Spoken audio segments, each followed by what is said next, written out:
Morning guys! Ayan, marami kasi akong ayusin ngayon ng carpet. Kaya mag-aayos din ng carpet galing sa Bulacan.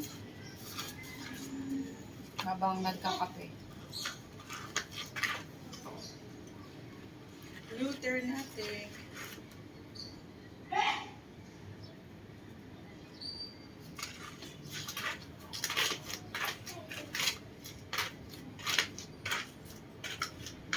Nakatambak lang kasi siya doon sa bahay ko guys, hindi ginagamit. Kaya ayan, ngayon gagamitin na namin dito sa roof deck para hindi maging sayang.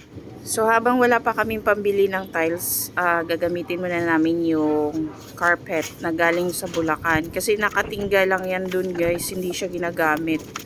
So ayan, bali 4 na peraso yan. Galing yan dati sa condo sa Rockwell. So ayan, kahapon ko lang siya naisip talaga. Galing kaming Bulacan, nag-inspection kami at nagbili kami ng mga pinto doon.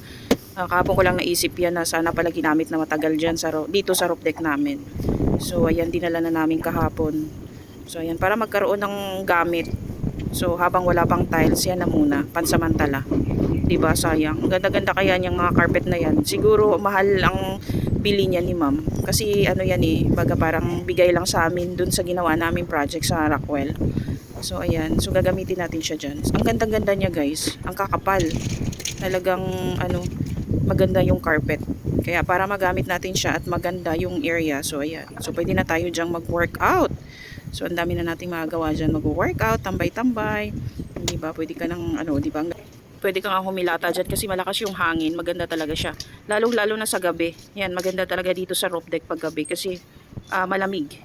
Malakas yung hangin. Kahit naman araw, malakas din ang hangin. Tcharan! So, ayan na siya. Tapos na, diba, ang ganda. Pwede ka na magkape dyan at mag-exercise.